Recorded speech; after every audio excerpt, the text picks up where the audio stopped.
Hello everyone, good morning and welcome back to the channel again Medha Shruti and welcome back to the Facebook page Shruti Roy.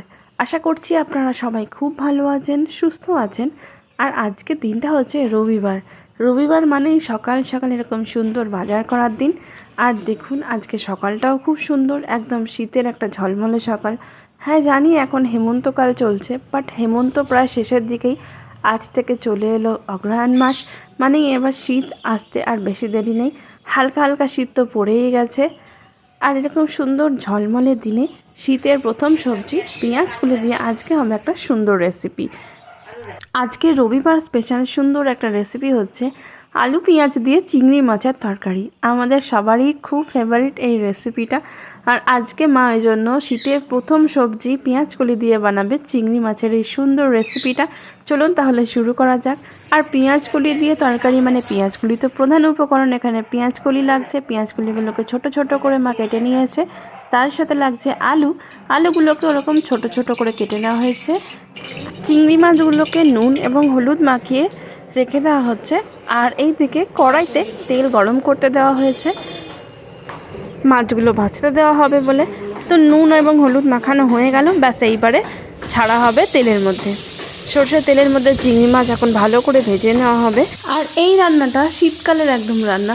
এই রান্নাটা আবার বেগুন দিয়েও খুব ভালো হয়, বাট আজকে আমাদের শুধু আলু পেঁয়াজ দিয়েই পেঁয়াজ কলির তরকারিটা হবে। আর অবশ্যই চিংড়ি মাছ তো থাকবেই। তো দেখুন চিংড়ি মাছগুলো প্রায় ভাজা ভাজা হয়ে গেছে।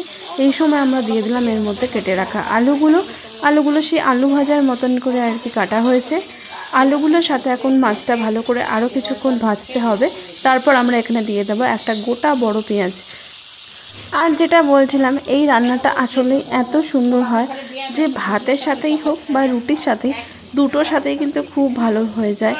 সে আপনি রাত্রেবেলাতে ডিনারেই খান অথবা দুপুরবেলাতে লাঞ্চেই খান, এই রান্নাটা কিন্তু প্রত্যেকটা আইটেমের সাথে খুব ভালো যায়। আর চিংড়ি মাছের জন্য একটা খুব সুন্দর স্মেলও আসে। চিংড়ি মাছগুলো আলুর সাথে এবং পেঁয়াজের সাথে ভাজা হয়ে গেছে। এখন দিয়ে দেওয়া হলো 1 চামচ পরিমাণ হলুদ গুঁড়ো, তার সাথে যাবে 1 চামচ পরিমাণ লঙ্কা গুঁড়ো। ব্যাস, আর কোনো রকম কিন্তু কোনো মশলাটাতে আমরা ইউজ করব না, বা এটা কিন্তু এরকম মশলা ছাড়াই একটা সুন্দর হালকা পাতলা রান্না হয়। আর এরপর আমাদের শো স্টপার আজকে পেঁয়াজ কলিগুলো দিয়ে দেওয়া হলো। আর সবসময়তে পেঁয়াজকলির পরেতেই নুনটা দেওয়া হয়। পেঁয়াজকলি যেহেতু একদম খুব সফট একটা সবজি, খুব তাড়াতাড়ি এটা সিদ্ধ হয়ে যাবে, সেই জন্য রান্নার একদম শেষ ভাগে পেঁয়াজকলিটা দেওয়া হয়। তারপর নুন দেওয়া হলো 1 চামচ পরিমাণ এবং ভালো করে এখন কিছুক্ষণ কষাতে হবে। যত বেশি ভাজা হবে তত বেশি এটার স্বাদ বৃদ্ধি হবে। আর দরকার পড়ে আমরা এটাতে ঢাকা দিয়ে দিয়েই কিন্তু সিদ্ধ করব। আর একদম শেষে এটাতে জল দেওয়া হবে। এখন জল ছাড়াই কিন্তু ঢাকা দিয়ে দিয়ে ভালো করে সিদ্ধ করতে হবে। যেরকম শাক থেকে জল বেরোয় ওরকম পেঁয়াজকলি থেকেও এখন যতটা পরিমাণ জল আছে জলটা বেরিয়ে যাবে, ওই জন্য লবণও দিয়ে দেওয়া হয়েছে। আপনারা হয়তো দেখতে পাচ্ছেন পেঁয়াজকলি থেকে জল বেরিয়েছে এবং ফুটছে। এই সময় আমরা দিয়ে দিলাম এর মধ্যে 2 চামচ পরিমাণ টমেটো সস।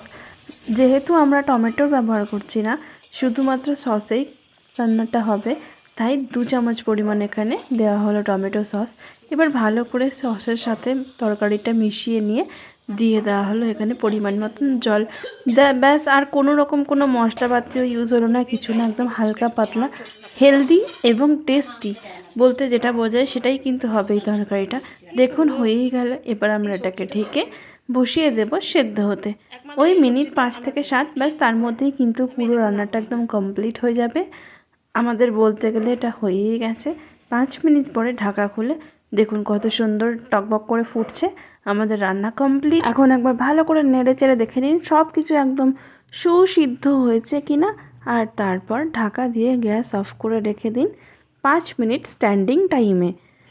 5 মিনিট পর গরম গরম পেঁয়াজ কলির তরকারি নামিয়ে পরিবেশন করুন রবিবারের দুপুরে গরম গরম ভাতের সাথে অথবা রাত্রে রুটির সাথে। আর দেখুন এই যে কত সুন্দর দেখতে হয়েছে। এটা দেখতে এত রিচ হয়েছে, বাট একদমই পাতলা। আমি দুপুরবেলাতে খাবার সময়তেও আপনাদের সাথে চলুন শেয়ার করছি ভিডিওটা। এই যেটা দেখতে খুব রিচ অ্যান্ড টেম্পটিং হয়েছিল, বাট অনেস্টলি এটা কিন্তু একটুও রিচ ছিল না। বাট হ্যাঁ, খুব টেস্টি ছিল, খুবই টেস্টি। আর আজকের আমাদের লাঞ্চ মেনুতে ছিল হচ্ছে ভাত, তার সাথে তো আজকে শো স্টপার পেঁয়াজকলি দিয়ে আলু দিয়ে চিংড়ি মাছের তরকারি, আর ছিল পমফ্রেটের সর্ষে পোস্ত দিয়ে ঝাল, আর তার সাথে এটা ছিল মেলা থেকে কিনে আনা একটা মিষ্টি আচার। ওই মিক্সচার যে আচারগুলো হয়, মিষ্টি আচার, কালী পুজোর মেলাতে গিয়ে কিনে এনেছিলাম। তো তারপরে যথারীতি খাওয়া শুরু করে দিলাম, আর খেতে তো অ্যাজ ইউজুয়াল এতই সুন্দর লাগছিল কি বলবো। আর এই তরকারিটা আমার সব থেকে ফেভারিট একটা পদ। তো আপনাদের কেমন লাগলো ভিডিওটা অবশ্যই কমেন্ট করে জানাবেন, আর ভালো লাগলে ভিডিওটা প্লিজ একটা লাইক আর শেয়ার করতে ভুলবেন না, আর আমার পেজটা ফলো করে দেবেন, আর ইউটিউব থেকে দেখলে চ্যানেলটা সাবস্ক্রাইব করে দেবেন। আজ তাহলে এই পর্যন্তই, দেখা হবে খুব শিগগিরই, ততক্ষণ টাটা বাই বাই।